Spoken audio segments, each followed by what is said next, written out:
Assalamu alaikum wa rahmatullahi wa barakatuh. My dear brothers and sisters all over, but especially in the Dallas-Fort Worth area, this is your brother, Chaplain Bakwi Sabor, host of Muslim PPR, which stands for Prison Parole and Reentry. Prison Parole and Reentry. I wanted to take an opportunity to express a little bit. And talk about a couple of personalities in Islam and hopefully make the connection and the comparison to our incarcerated brothers and sisters, with an emphasis on our incarcerated brothers. Most Muslims know about Malcolm X.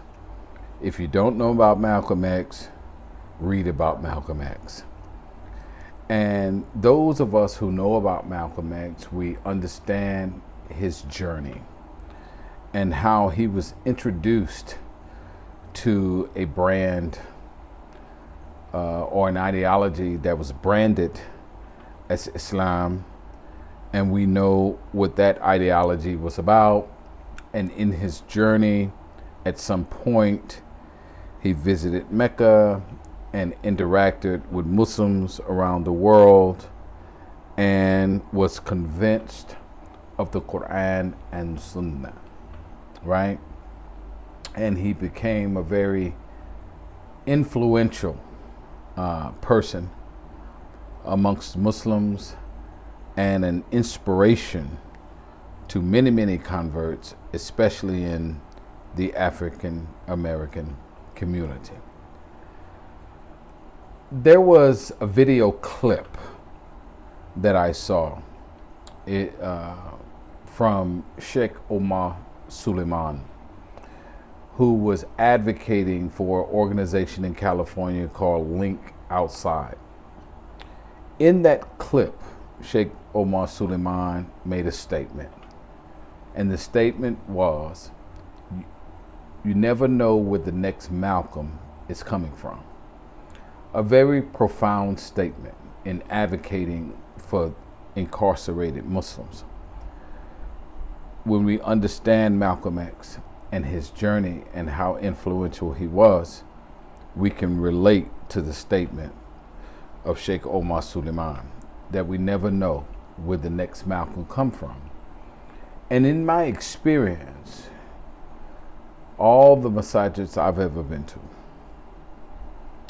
Muslim communities I've been to, there's a reverence, if you will. There's a regard for our brother Malcolm X.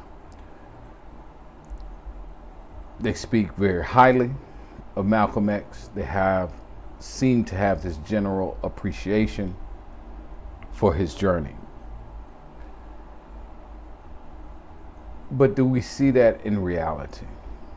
Meaning that if we can have an appreciation for the journey of Malcolm X, then it would seem to me that we would have some regard and appreciation for the journey of our incarcerated Muslim brothers and sisters currently, and that we would invest in them, to make sure that they have sound ideology, and to make sure that they have a place to land, a community that welcomes them upon their return to the society.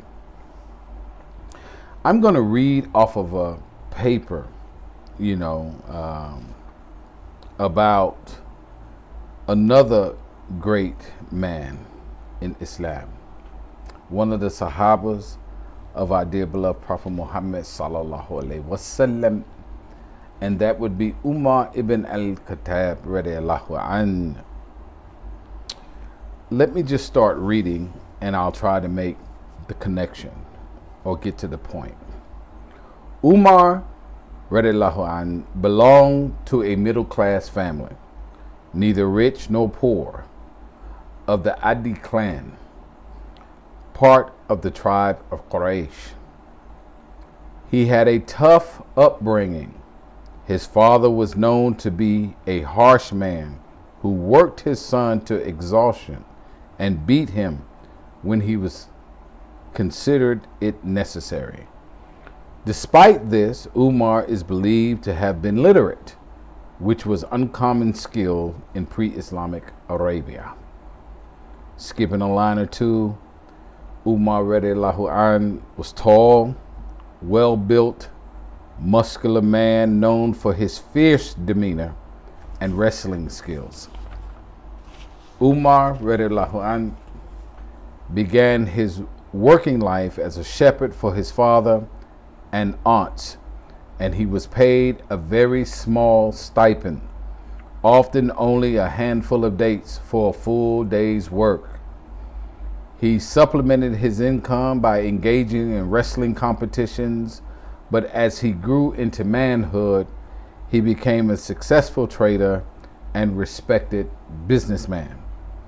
Umar radiallahu anh was known as a man of strength. His posture and bearing denote strength, and his voice was loud and commanding.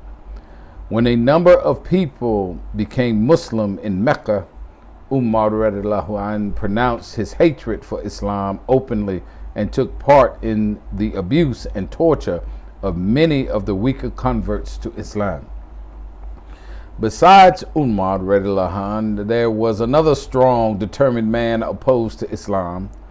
This was the man originally known as Abu Hakam, the father of wisdom, but history remembers him as Abu Jahl, the father of ignorance.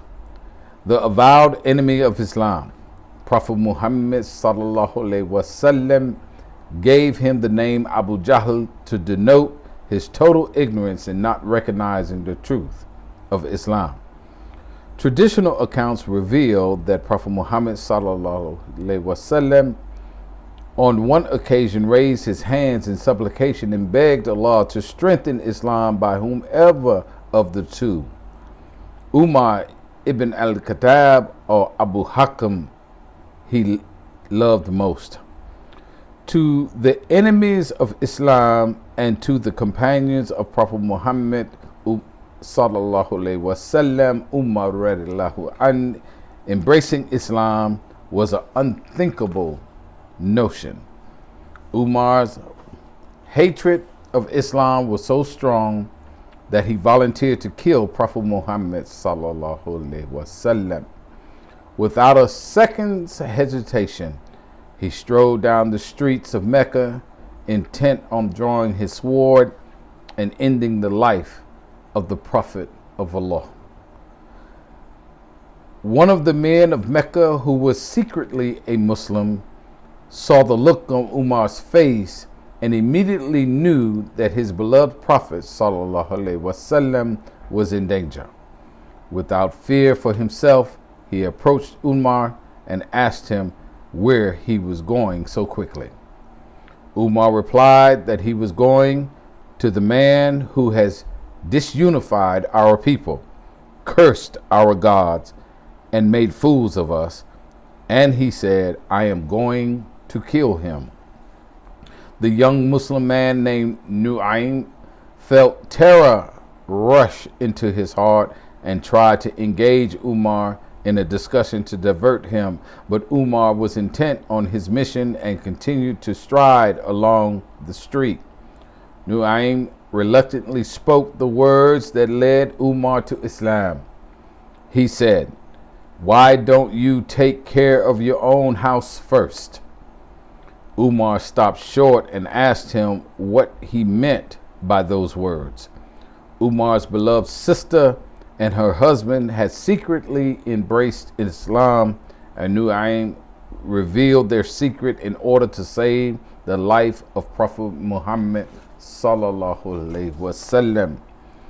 Umar turned around immediately and walked with determination towards his sister's house. As he approached, he could hear the sound of Quran being recited. Umar knocked on the door. Inside, the inhabitants scrambled to hide their copies of the Quran, but Umar entered and demanded to know what the humming sound he had heard was. Umar's sister replied that it was nothing, just the sound of them talking. But Umar knew the sound of Quran and asked, "Have you become Muslim?" Umar's brother-in-law answered in the affirmative, whereupon Umar fell upon him, wrestling him to the ground. Umar's sister tried to defend her husband, and in the scuffle, Umar hit her face, drawing blood. Umar's sister seemed to have the strength her brother was so famous for. She stood up and faced her angry brother, saying, "You enemy of Allah, you would hit me just because I believe in Allah, whether you like it or not. I testify that there is no God but Allah, and that Muhammad is his slave and messenger. Do whatever you will." Umar saw the blood running down his sister's face. Her words echoed in his ears, and he stood up. Umar demanded that the words of Quran he had heard as he approached the house be recited for him. "We have not sent down the Quran unto you to cause you distress, but only as a reminder to those who fear Allah, a revelation from him who has created the earth and high heavens. The most beneficent rose over the mighty throne in a matter that suits his majesty. To him belongs all that is in the heavens and all that is on earth, and all that is in between them, and all that is under the soil. And if you speak aloud, then verily he knows the secret and that which is yet more hidden. No one has the right to be worshipped but he. To him belongs the best names." That was quoted from the Quran in Surah 20, ayats 2 through 8. Umar's eyes filled with hot tears. "Is this what we were against?" he asked. "The one who has spoken these words needs to be worshipped." Umar left his sister's house and rushed to Prophet Muhammad sallallahu alaihi wasallam. Those with Prophet Muhammad sallallahu alaihi wasallam were afraid, but they admitted Umar and restrained him until he was in Muhammad's presence. Prophet Muhammad sallallahu alaihi wasallam grabbed him and said, "Why did you come here, son of Khattab?"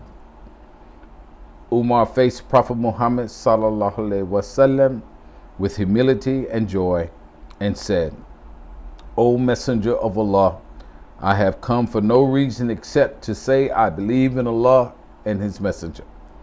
Prophet Muhammad sallallahu alaihi wasallam was overcome with joy and cried out that Allah was great, Allahu Akbar. Within days, Umar led a procession of Muslims to the house of Allah, where they prayed openly. It was on this occasion that Prophet Muhammad sallallahu alaihi wasallam gave him the nickname Al-Faruq, the criterion.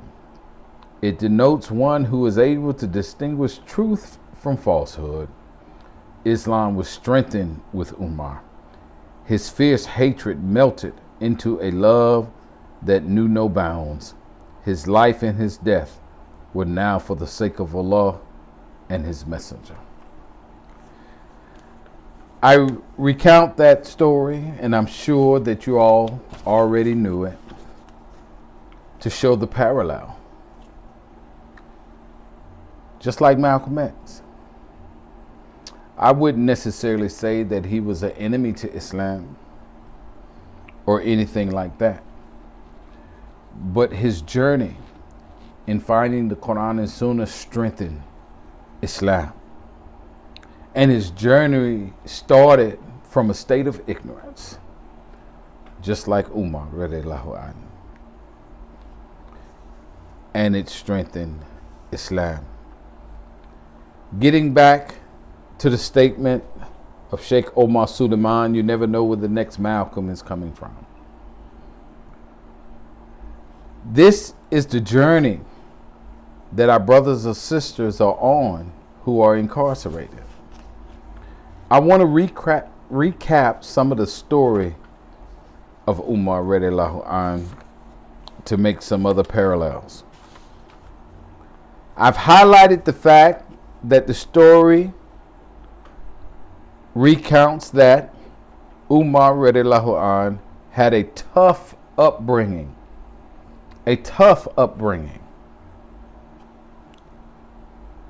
And that his father was known to be a harsh man who worked him to exhaustion and would beat him.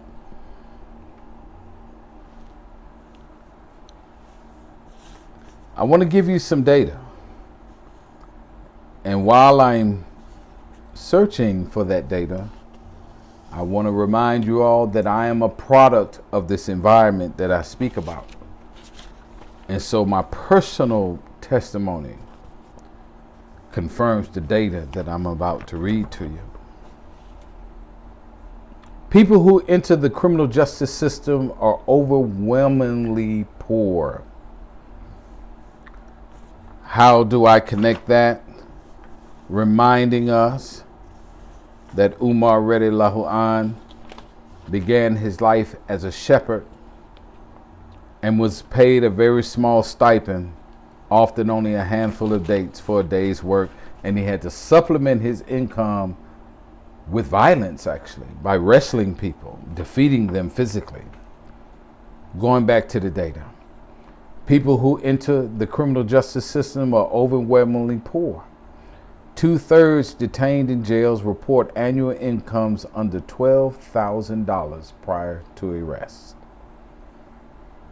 Another piece of data says overall 68% of the incarcerated adult male felons reported some form of early childhood victimization before age 12, either physical abuse, sexual abuse, or neglect. The most common type of reported victimization was physical abuse. Looking at the story of Malcolm X, we find also that victimization, that abuse, and that struggle, especially during the time in which he was born in America, in segregation and stuff like that, running the streets, living in poverty. Very similar or somewhat similar to Umar radiallahu anh. Another piece of data shows that research shows around 61% of the general population has had at least one adverse childhood experience, a potentially traumatic event that occurs to people younger than 17. And that number is closer to 97% for people in prison. Statistically, people who go to prison come out of conditions of poverty, come out of conditions of criminality as a result of the poverty, come out of conditions of criminality as a result of adverse childhood experiences, traumatic events that occurred in their youth. 97%. Very similar to our brother Malcolm X. Very similar to Umar radiallahu anhu. Where will the next Malcolm come from? You know, once Malcolm got a hold of Quran and Sunnah, once Umar radiallahu anh got a hold of Quran and Sunnah, they became the greatest force of promoting Islam and protecting Islam. We should think about that for a minute and ponder over that for a minute. Our incarcerated brothers and sisters, if we would give them due attention and help them along their journey and their path, just think about what our ummah would really be like. what kind of greatness, what kind of energy, what kind of protection and promotion of Islam we would have if we would do right by this population. Brothers and sisters, I ask that you all join me in the prison dawah, in the prison rehabilitation programs, and the re-entry programs. There'll be something attached to this video where you can make a financial contribution. If you have the time and capacity to get with me to see how you can actually physically participate and volunteer in the state prison system in Texas, please do so. Contact me. We need that as well.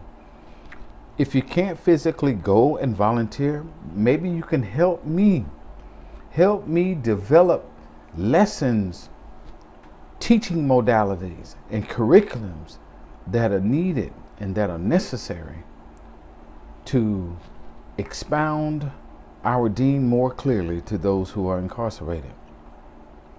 But I must emphasize the need for financial support. Why? It's 111 prison units in Texas. That's a lot of traveling. It's a lot of traveling. None of those prison units are near our metropolitan areas. It's a lot of traveling, brothers and sisters. It takes material support. You know, we have to have publications and stuff to hand out, musalas, dikabees, prayer breeds, kufis. These things are privileged, has been given to our brothers and sisters at right, the Kimar. We have to have some support behind it. It's a great work. I hope you all will, find the compassion to give. In my humble opinion, it's a fard kifaya. These are brothers and sisters who have somehow come across a pamphlet, or maybe a visitor once, was present with them, expound upon Islam, and they accepted it. But how can they grow? How can they be nurtured in this? And upon their release, how can we protect them? What do I mean by protecting them? Continuing to assist with their personal growth and development once they're out. Understand that many of our brothers and sisters are so convinced towards Islam that they don't even want to return back to the environments from which they came from, because those environments are of such bad influence. They need our protection even upon release. I pray you would help with that. I'm the founder of HumaFaith, known for community and transition housing for those who have nowhere to go. It takes money for that. Brothers and sisters, I hope I've made the point. Prison dawah is very important. And it's people in prison who are just like Brother Malcolm, who are just like Umar radiallahu anhu. And when they grab hold of this truth, they grab hold of it wholeheartedly, and they are prepared to be the best Muslims that they could possibly be, and they're prepared to serve. But if we don't assist them in these things, then we might see something contrary to that which they are actually trying to prepare themselves for. And Allah knows best. Allah knows best. Allahu alam. Assalamu alaikum wa rahmatullahi wa barakatuh.